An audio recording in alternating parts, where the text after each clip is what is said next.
Hello everyone, geography series का ये lecture 13 है। जियोमॉर्फोलॉजी वाला पार्ट हमने कंप्लीट कर लिया है और हम इसमें ओशनोग्राफी में कोरल रीफ को देखने वाले हैं। तो ये जो होते हैं मेराइन ऑर्गेनिज्म के सबसे ब्यूटीफुल पार्ट है, जिस तरह से आपको इस पिक्चर में शो भी हो रहा होगा। और ये हमारे इकोसिस्टम के लिए बहुत ज्यादा इंपॉर्टेंट है। क्यों है?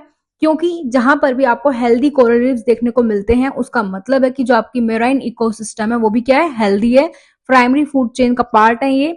सोर्स ऑफ ग्रेट बायोडाइवर्सिटी, यानी जहां पर भी कोरल रीफ्स आपको देखने को मिलते हैं, इसका मतलब है कि वहां पर जो बायोडाइवर्सिटी है वो बहुत ज्यादा मात्रा में देखने को मिलेगी।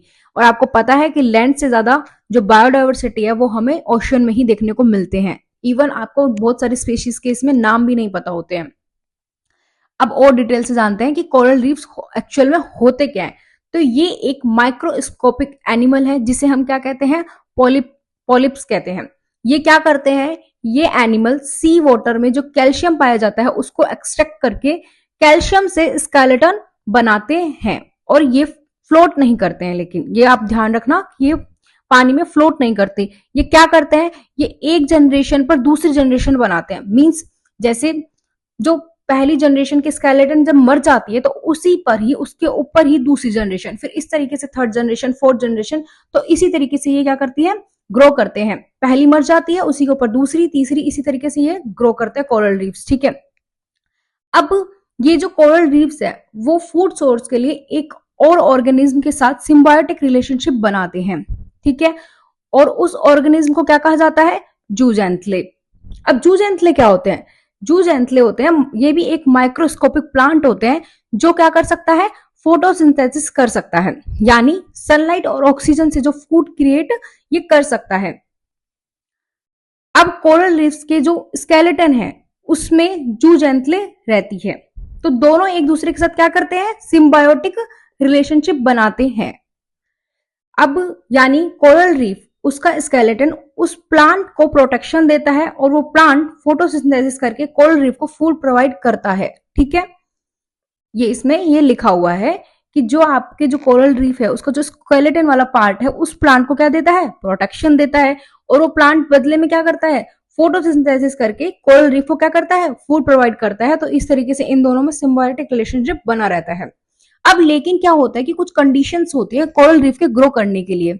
तो इसको क्या क्या चाहिए होता है, इसको सबमेराइन शैलो वाटर प्लेटफॉर्म चाहिए होता है उसको उस पर बनने के लिए। और ये कहां पर आपको देखने को मिलेगा, जहां पर सनलाइट भी आ रही हो, तो बहुत ज्यादा डीप में नहीं होता, जहां तक सूर्य की जो किरणें वो पहुंचती है वहां से ये आपको देखने को मिलेंगे। क्योंकि आपको पता है कि फोटोसिंथेसिस करने के लिए सनलाइट का आना वहां तक जरूरी है। तो इसे एक सबमेराइन शैलो प्लेटफॉर्म की जरूरत होती है। टेम्परेचर क्या देखने को मिलेगा, 25 से 27 डिग्री के बीच में ये सर्वाइव कर सकते हैं। इसलिए आपको ये पोलर और टेम्परेट रीजन में देखने को नहीं मिलते, ये ट्रॉपिकल रीजन में आपको देखने को ज्यादा मिलते हैं। वार्म ट्रॉपिकल और लो लेट्यूड वाटर्स में आपको ये देखने को मिलेंगे। सैलिनिटी कितनी होनी चाहिए, 33 पीपीटी होनी चाहिए। मतलब ना तो ज्यादा और ना ही ज्यादा कम। Not at mouth of river, जो रिवर के, नदी के जो मुहाने होते हैं, ठीक है, तो वहां पर ये नहीं बनते। और वहां पर भी नहीं बनेंगे जहां पर टर्बुलेंट वाटर है।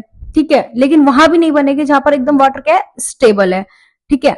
तो इसके लिए जो बनने के लिए नीड होती है सर्कुलेटिंग वाटर की, जहां पर क्या होता है, न्यूट्रिएंट भी पाए जाएं। तो बहुत ज्यादा टर्बुलेंस भी नहीं होनी चाहिए। रिवर्स ऑफ जो नदी के जो मुहाने वहां पर भी नहीं होने चाहिए। और सर्कुलेट होता रहे वाटर, जिससे जो न्यूट्रिएंट है उसको वो प्रोवाइड होते रहे। तो इस ये जो कंडीशन है उसके सर्वाइवल के लिए उसको जरूरी है। लेकिन आप देख रहे हो ग्लोबल वार्मिंग की वजह से कोरल ब्लीचिंग जैसी समस्याएं हमें देखने को मिल रही है। अब कोरल ब्लीचिंग क्या होता है कि इस तरीके से व्हाइट व्हाइट हो जाते हैं। और आपने देखो तो यहाँ पे कितने ज्यादा रंग बिरंगे आपको देखने को मिलते हैं। तो ग्लोबल वार्मिंग जैसे जो घटनाएं आपको हो रही है, तो उस वजह से ये कौन का कोरल ब्लीचिंग होने लगता है। क्यों होता है कोरल ब्लीचिंग, उसके रीजन को समझो। पहला है global warming, increase in the sea surface temperature. ये क्या कर रहा है, सी सरफेस टेम्परेचर को बढ़ा रहा है। तो अब आपको पता है कि ये कंडीशन है इसके ग्रो करने के लिए। अगर आपको इसको यही नहीं मिलेगी तो क्या होने लगेगा, हमको कोरल ब्लीचिंग जैसी घटनाएं देखने को मिलेगी।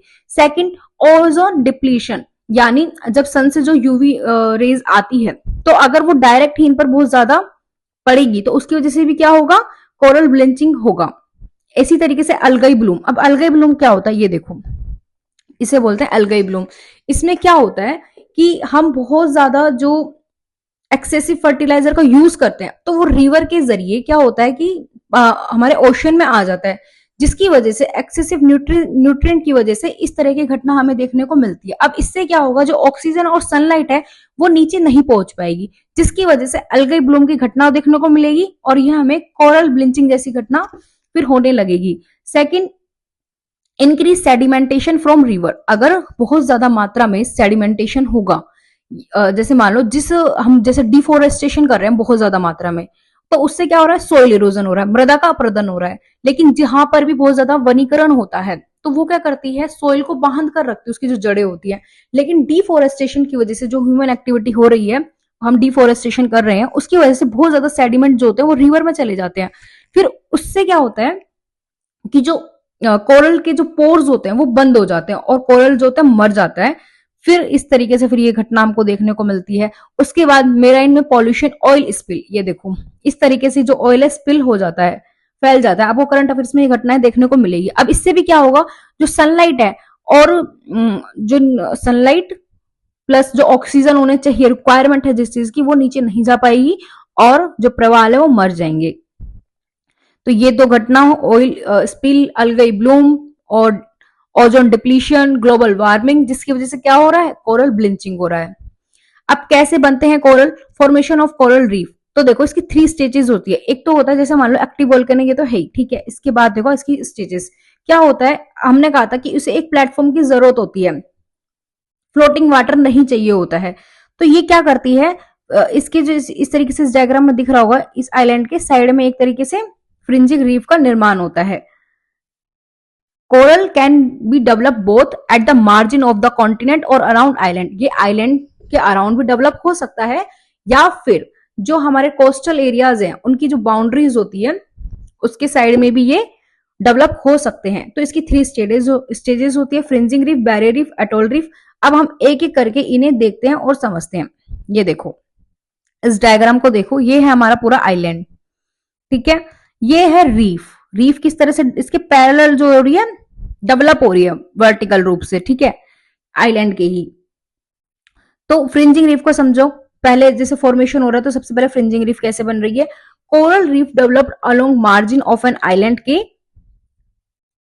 इधर ऐसे इसके साथ साथ डेवलप होती है, उसके जो मार्जिन होता है आइलैंड के।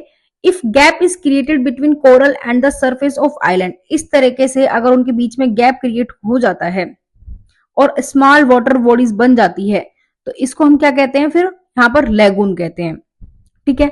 तो फ्रिंजिंग रीफ में तो इतना ही होता है कि ये इसके आइलैंड के पैरेलली यहाँ पर क्या करती है, ग्रो करती है। और आप रीफ इस चीज को मत समझना, ये ध्यान से समझो इस चीज को। जैसे मान लो एक जनरेशन यहाँ पर थी, फिर इसी के ऊपर सेकंड जनरेशन, फिर यहीं पर third generation, fourth generation, fifth generation, तो नीचे वाले क्या होते हैं, धीरे धीरे मरते चले जाते हैं, ठीक है। अब ये जो क्या होता है कि ये इस तरीके से जब डेवलप होता है, इनके बीच में अगर गैप है तो यहाँ पर क्या बन रहा हुआ है, लेगून। अब लेगून क्या होते हैं उसको समझो। Lagoon is a fresh water body connected to the ocean but separate by distinct barrier. अब इस वाले डायग्राम को भी देखो और इसको भी देखो। यहां अगर लेगून क्लियर नहीं हो रहा है तो इस वाले डायग्राम को देखो, क्योंकि समझना बहुत जरूरी है। तो लेगून में एक तरीके से आ गया बैरियर रीफ, ठीक है। और यहाँ पर ये जो पार्ट है ये हो गया हमारा फ्रेश वाटर, जो हमारे ओशन वाटर से क्या है, कनेक्टेड है। तो ये होता है लेगून। तो इस तरीके से ये जो रीफ कहलाती है वो कौन सी रीफ कहलाती है, बैरियर रीफ। क्योंकि यहाँ पर देखो ये बैरियर आ गया ना, ये वाला, ये हो गया बैरियर, और यहाँ बीच में जो बन गया वो हो गया लेगून। नेक्स्ट देखो आइलैंड अटोल। इसमें क्या होता है कि इस वाले आइलैंड का सबमर्ज हो जाता है, जिसकी वजह से आपको ये ऊपर इस तरीके से विजिबल होने लगती है, एक रिंग के रूप में, नैरो रिंग आपको देखने को मिलेगी कोरल्स की। इस वाले पार्ट को छोड़ो, इसको देखो, इन तीनों को देखो। ये हो गया आपकी फ्रिंजिंग रीफ, ये जो है आपको दिख रही है ये फ्रिंजिंग रीफ हो गई, और ये हो गई बैरियर। आपने सुना होगा जो ऑस्ट्रेलिया के पास ग्रेट बैरियर रीफ पाई जाती है, तो ये वही है। ये हमारे जो कोस्टल लैंड है उसकी बाउंड्री के साइड में डेवलप होता है। तो ये हो गया हमारी बैरियर रीफ। और जो मैंने आपको बताया था ये ऐसे रिंग की तरह दिखने लगती है, वो इस तरीके से फिर हमको एक्चुअल में वो दिखती है, क्योंकि यहाँ पे जो आइलैंड है उसका क्या हो गया है, सबमर्ज हो गया है इस तरीके से। तो समझना है, अच्छे से इमेज बनानी है। और एक कंफ्यूजन जो स्टूडेंट को होती है वो लैगून और एस्चुरी के बीच में होती है कि एस्चुरी और लैगून को वो एक समझने लगते हैं। देखो, बैरियर का एस्चुरी में कोई रोल नहीं होता है।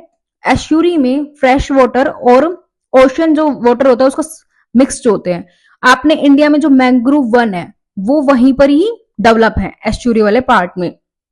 तो कभी भी लैगून और एस्चुरी में कंफ्यूज मत होना, क्योंकि lagoon is a fresh water body है जो कनेक्टेड है ओशियन से but separated by distinct barrier. ये जो बैरियर रीफ बन रही है उससे ये सेपरेट हो जाती है। और बैरियर का एस्चुरी से कोई रोल नहीं है, मतलब उनमें बीच में कोई कनेक्टिविटी नहीं है। तो फ्रिंजिंग रीफ इस तरीके से दिखती है, बैरियर रीफ इस तरीके से, और एटोल जो आइलैंड होता है उसके बाद ये जो रिंग बनती है वो इस तरीके से हमें शो होता है। तो ये तीनों हमने समझ लिए हैं इनकी फॉर्मेशन। अब चलते हैं हम मेराइन पॉल्यूशन की ओर। अब आपको पता है कि जो ह्यूमन एक्टिविटीज है उसकी वजह से मेराइन पॉल्यूशन बढ़ रहा है, और ये हमारी जो मेराइन डाइवर्सिटी है क्या है, is the wealth of the earth. Earth की क्या है, वेल्थ है। और अगर हम इसको हार्म करेंगे तो ये क्या होगा, हार्मफुल टू ग्लोबल इन्वायरमेंट, पूरे वैश्विक पर्यावरण के लिए हार्मफुल होगा। अब मेराइन पोल्यूशन के कौन कौन से रीजन है, जैसे हमारी तो ह्यूमन एक्टिविटी है जिसकी वजह से ये ऑयल स्पिल हो रहा है, डंपिंग ऑफ टॉक्सिक एलिमेंट हम पहुंचा रहे हैं, यूट्रोफिकेशन, एल्गाई ब्लूम, वो जो एक्सेसिव यूज ऑफ फर्टिलाइजर का हम कर रहे हैं, और रिवर की वजह से वो ओशन में जा रहे हैं जिसकी वजह से एल्गाई ब्लूम जैसी घटनाएं हमें देखने को मिलती है। ये देखो कुछ इमेजेस हैं किस तरह से इनकी वजह से यहाँ पर टॉक्सिक एलिमेंट बन जाएंगे, किस तरीके से ये फिर नष्ट होने लगेंगे, मर जाएंगे। तो आप लोगों से भी रिक्वेस्ट है, अगर आप कहीं पर भी ऐसे घूमने जाते हो तो प्लीज जो अपना प्लास्टिक जो वेस्ट है उसे डस्टबिन में ही डालो, आप अपने जो ओशियन है उन्हें बचाओ। तो इस तरीके से हमने कोरल रीफ को समझा, और अगर उसके बाद भी आपको कोई डाउट होता है तो आप मुझे कमेंट में बता सकते हो। और अगर आपको मेरा इनिशिएटिव पसंद आ रहा हो तो इस चैनल को आप सब्सक्राइब कर सकते हो। मिलते हैं नेक्स्ट लेक्चर में।